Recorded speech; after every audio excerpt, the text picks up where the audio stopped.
Hello everyone, study with Leenu में आपका स्वागत है। I hope you all are doing well. हमने स्टार्ट कर दिया था chapter 3 of class 10th metals and non metals, जिसका कुछ पोर्शन हमने कवर कर लिया है। जिसने नहीं देखा है वो विज़िट कर सकते हैं हमारे चैनल में और देख सकते हैं प्रीवियस वीडियोस को। एंड इनकी जो PDFs हैं वो अवेलेबल है हमारे Telegram channel study with Leenu में। They are completely NCERT and CBSE based and that to be free of cost, so do join our both the channels. Discuss करते हैं हम आज का जो टॉपिक कवर कर रहे हैं। आता है आज हमारे पास केमिकल प्रॉपर्टीज़ ऑफ मेटल्स। आज हम जानेंगे किसके बारे में? मेटल्स की केमिकल प्रॉपर्टीज़ के बारे में हम जानेंगे। We will learn about the chemical properties of metal in the following section, जो अब हम कवर कर रहे हैं। फॉर दिस कलेक्ट करना है हमें sample of the following metals, जो कि है हमारे पास aluminium, copper, iron, lead, magnesium, zinc and sodium. ये जो है आपका टीचर जब आपको क्लास में एक्सपेरिमेंट कराएंगे लैब ले जा करके, तब आप ज़्यादा बेटर तरीके से इन एलिमेंट्स को, मेटल्स को देख पाएंगे और अच्छे से कर पाएंगे। लेकिन अभी हम समझ के चलते हैं कि यहाँ पे बैकग्राउंड में क्या साइंस चल रही है। What happens when metals are burned in the air. जब मेटल्स को जलाया जाता है एयर में तो क्या होता है यहाँ पे मेटल्स के साथ में? You have seen in activity 3.8 की मैग्नीशियम जो होता है वो बर्न करता है एयर में एक डेजलिंग वाइट फ्लेम के साथ। ये हमने प्रीवियस क्लासेस में भी देखा हुआ है। Do all metals react in the same manner. क्या सारे मेटल्स जो होते हैं ऐसे ही रिएक्ट करते हैं? इसको हम चेक करते हैं with the following activity. Activity 3.9 क्या कहता है हमको यहाँ पे? क्वेश्चन है हमारा यहाँ पे कि आप कोई एक्टिविटी जो परफॉर्म कर रहे हैं अपनी टीचर के असिस्टेंस के अंदर करना है, तो ध्यान से आप इसे करेंगे। इस एक्टिविटी को करने के लिए आपका टीचर आपको लैब में लेकर के जाएगा, वहाँ पे आप इसे अच्छे से देख सकेंगे। अभी इसकी बैकग्राउंड की साइंस को समझते हैं। होल्ड करना है आपका सैंपल, जो कि हमने डिस्कस कर रहे हैं ऊपर, उन जो सैंपल्स मेटल्स के लिए उसको with the help of a pair of tong, और बर्न करेंगे उसे फ्लेम के साथ। ठीक है, तो रिपीट करना है आपको ये बाकी मेटल्स के सैंपल्स जो अवेलेबल है उसके साथ भी आप इसे रिपीट करेंगे। कलेक्ट करेंगे जो इसका प्रोडक्ट यहाँ पे मिलेगा, और लेट द प्रोडक्ट या मेटल सरफेस को ठंडा होने देंगे। उसके बाद आप अपने आंसर्स को देंगे जो आपकी एक्टिविटी में यहाँ पूछे हैं। That is which metal Burns easily. तो कौन सा मेटल आपका ईजली बर्न हो जाता है यहाँ पे? सोडियम मेटल जो होता है आपका ईजली बर्न हो जाता है, वैसे मैग्नीशियम भी हो जाता है आपका। What flame colour did you observe when the metal burn. जब ये जला आपको कौन सा फ्लेम नज़र आया? जब सोडियम मेटल बर्न हुआ तो हमको यहाँ पे येलो कलर का जो फ्लेम होता आपका नज़र आया। How does the metal surface appear after burning. Burning के बाद जो आपका मेटल सरफेस कैसे दिखने लगा आपको? सिल्वर वाइट जैसा आपको अपीयरेंस उसका दिखने को मिलेगा। अरेंज करना है आपको मेटल्स को in the decreasing order of their reactivity towards oxygen. यहाँ पे आपको क्या बताना है? मेटल्स को अरेंज करना है उनकी decreasing order of their reactivity में, जो वो ऑक्सीजन के साथ करते हैं। तो यहाँ पे हम क्या लिखेंगे? सबसे पहले आपका ऑक्सीजन, इसके बाद आएगा आपका मैग्नीशियम, फिर आएगा आपके पास एल्यूमिनियम, देन आएगा जिंक, देन आएगा iron, then is your lead, and last में आएगा कॉपर आ जाएगा। Are the product soluble in water. क्या ये वाटर में सॉल्यूबल होता है? जो सोडियम ऑक्साइड होता है आपका वाटर में सॉल्यूबल होता है। बाकी के जो मेटल्स होते हैं आप ये वो क्या होते हैं? इनसॉल्यूबल होते हैं। I hope this is clear to you. Almost all metals जो होते हैं कंबाइन करते हैं ऑक्सीजन के साथ मेटल ऑक्साइड बनाने के लिए। मेटल प्लस ऑक्सीजन देता है आपको क्या? मेटल ऑक्साइड का फॉर्मेशन देता है। एग्जांपल की अगर बात करें, जब हम कॉपर को हीट करते हैं एयर में तो ये कंबाइन करता है ऑक्सीजन के साथ और बनाता है कॉपर सेकेंड ऑक्साइड, जो कि क्या कलर का होता है आपका? ब्लैक कलर का होता है। यहाँ पे आप इसका रिएक्शन देख सकते हैं, Cu + O2 गिव्स 2Cu। यहाँ पे रिएक्शन बैलेंस की गई है। सिमिलरली एल्यूमिनियम जो होता है वो भी क्या बनाता है? जब रिएक्शन करता है तो एल्यूमिनियम ऑक्साइड बनाता है आपका। रिकॉल करें हमारा चैप्टर 2 जो हमने कवर किया है, हाउ कॉपर ऑक्साइड जो होते हैं रिएक्ट करते हैं हाइड्रोक्लोरिक एसिड यानी HCl के साथ। We have learn that metal के जो ऑक्साइड होते हैं वो बेसिक नेचर के होते हैं, बट कुछ मेटल्स जो होते हैं मेटल ऑक्साइड होते हैं, जैसे कि एल्यूमिनियम ऑक्साइड, जिंक ऑक्साइड, ये क्या शो करते हैं? Both acidic as well as basic behaviour. अगर आपको याद हो, हमने लास्ट क्लास में जो हमारा चैप्टर सेकेंड था उसमें हमने कवर करा था ये पोर्शन कि जो कॉपर ऑक्साइड होते हैं आपके मेटल के ऑक्साइड होते हैं, ये क्या होते हैं आपके बेसिक नेचर के होते हैं, और जो नॉन मेटल के ऑक्साइड होते हैं वो क्या होते हैं आपके एसिडिक नेचर में होते हैं। ये पोर्शन हमने कवर करा है, नहीं किया तो हम हमारी प्रीवियस क्लासेस को देख सकते हैं, उसमें आपको एक्सप्लेन किया गया है। लेकिन यहाँ पे कुछ ऐसे मेटल ऑक्साइड्स की बात की गई है जो आपके acidic as well as basic दोनों बिहेवियर शो करते हैं, जिसके एग्जाम्पल है आपके एल्यूमिनियम ऑक्साइड और zinc oxide. Such metal oxide जो होते हैं ये रिएक्ट कर पाते हैं एसिड और बेसिस दोनों के साथ और बनाते हैं सॉल्ट को एंड वाटर को। इनको बोला जाता है एम्फोटेरिक ऑक्साइड। तो ये बहुत इंपॉर्टेंट है आपका। एम्फोटेरिक ऑक्साइड किसे कहते हैं? जो मेटल्स आपके रिएक्ट कर पाते हैं एसिड और बेसिस दोनों के साथ और प्रोड्यूस करते हैं रिस्पेक्टिव सॉल्ट्स, उसको बोलते हैं हम एम्फोटेरिक ऑक्साइड। यहाँ एल्यूमिनियम जो है, एल्यूमिनियम ऑक्साइड जो है रिएक्ट कर रहा है आपका एसिड के साथ और यहाँ पे बना रहा है AlCl3, और इधर ये रिएक्ट कर रहा है सोडियम हाइड्रोक्साइड के साथ यानी NaOH के साथ और बना रहे हैं यहाँ पे सोडियम एल्यूमिनेट बना रहा है। ये रिएक्शन इनकी गिवन है यहाँ पे। जैसा हमने जाना था मोस्ट मेटल ऑक्साइड्स जो थे आपके वो इनसॉल्युबल थे, किसमें? वाटर में। सोडियम सॉल्युबल था आपका वाटर में, but some of this dissolves in water to form alkalis. कुछ यहाँ पे डिजॉल्व करके क्या बनाते हैं आपके? अल्कलीज बनाते हैं। जैसे सोडियम ऑक्साइड और पोटेशियम ऑक्साइड की अगर बात करी जाए तो ये डिजॉल्व हो जाते हैं आपके वाटर में, प्रोड्यूस करते हैं अल्कलीज को। यहाँ पे देखें सोडियम का आपका रिएक्शन हुआ ऑक्सीजन के साथ जो एयर में प्रेजेंट है, बनाया इसने सोडियम ऑक्साइड, जिसने रिएक्शन करा वाटर के साथ और फॉर्मेशन हुआ किसका? Alkali, that is sodium hydroxide. Similarly potassium का भी यहाँ रिएक्शन होता है वाटर के साथ और यहाँ फॉर्मेशन होता है आपका किसका? पोटेशियम हाइड्रोक्साइड का। We have observed in activity 3.9 की जो ऑल मेटल्स होते हैं ये रिएक्ट नहीं करते हैं ऑक्सीजन के साथ एट द सेम रेट में। मतलब ऑक्सीजन के साथ रिएक्शन करने का सबका अलग रेट होता है, एक रेट नहीं होता है। डिफरेंट मेटल शो करते हैं different reactivities towards oxygen. Metals जैसे कि बात करें अगर हम सोडियम और पोटेशियम की, तो ये विगरसली रिएक्ट करते हैं कि ये कैच कर जाते हैं फायर को, इस करके इसे ओपन में नहीं रखा जाता है। प्रिवेंट करने के लिए इन एक्सीडेंट्स को हम क्या करते हैं? सोडियम और पोटेशियम मेटल्स को हम इमर्स करके रखते हैं किसमें? केरोसिन ऑयल के अंदर। That is very important statement कि हम ओपनली सोडियम और पोटेशियम मेटल्स को नहीं रखते हैं। We keep them immersed in the kerosene oil to prevent any accidental fires. Ordinary temperature में जो सरफेस होता है मेटल का, जैसे मैग्नीशियम हो गया, एल्यूमिनियम, जिंक, लेड एट्सेट्रा, ये जो होते हैं कवर हो जाते हैं with a thin layer of oxides के साथ में। प्रोटेक्टिव ऑक्साइड लेयर प्रिवेंट करता है इन मेटल को फर्दर ऑक्सीडेशन से। Iron does not burn on heating, but iron filings जो होती हैं ये विगरसली बर्न करती हैं जब स्प्रिंकल करते हैं इसे फ्लेम ऑफ बर्नर पे।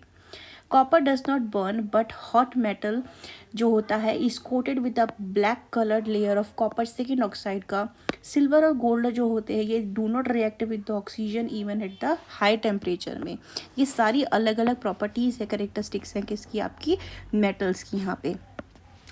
Do you know anodizing is a process of forming a thick layer of aluminium?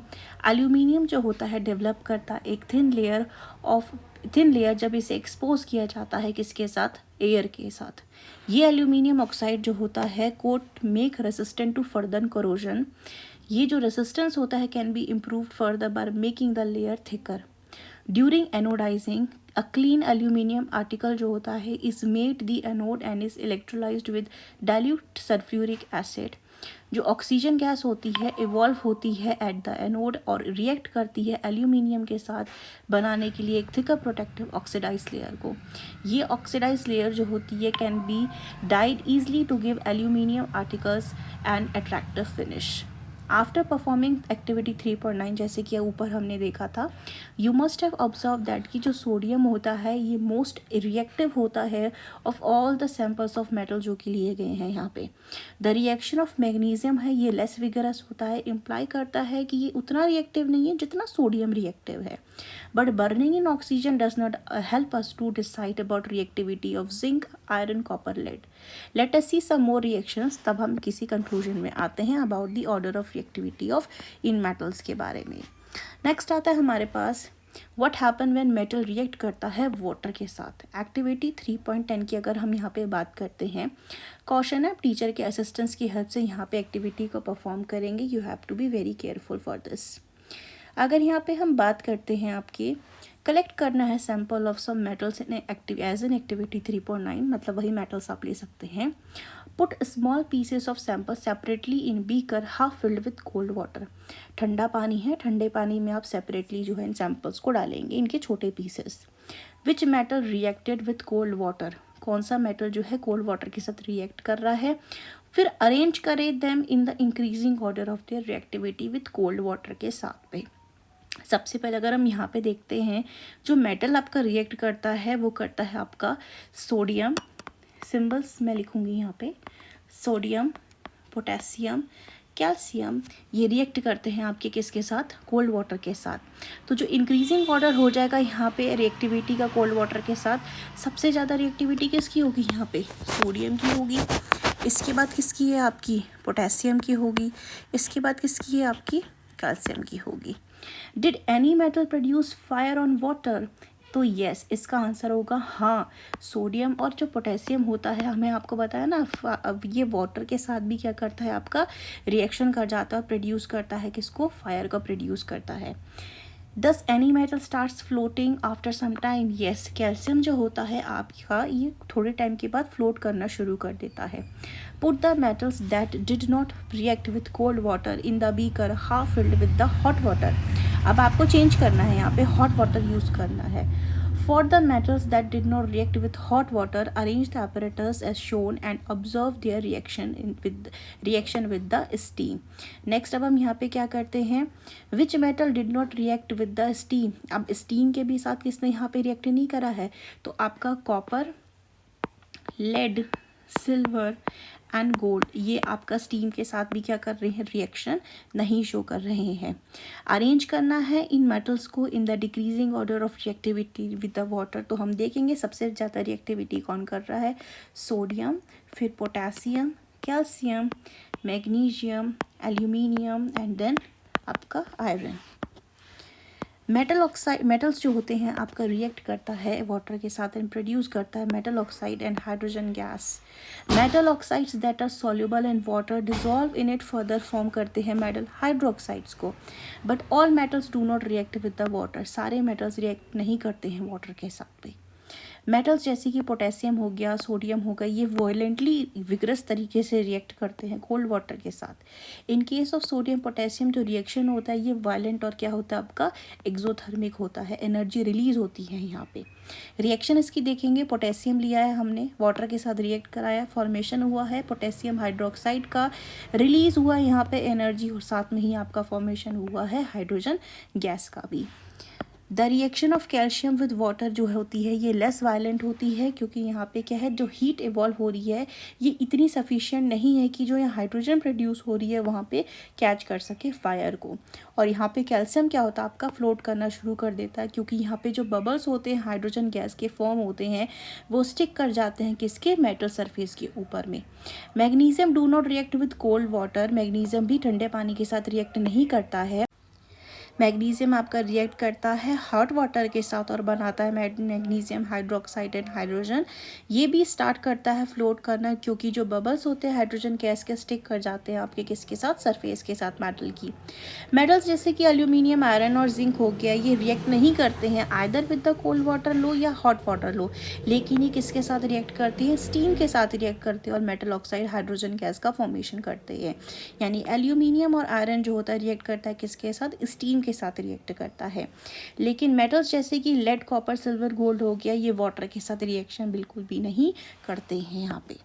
Next देखते हैं हम, यहाँ पे आता है what happens when metal react करता है एसिड के साथ। You have already learn that metal react करते हैं एसिड के साथ और फॉर्मेशन होता है सॉल्ट का और हाइड्रोजन गैस का।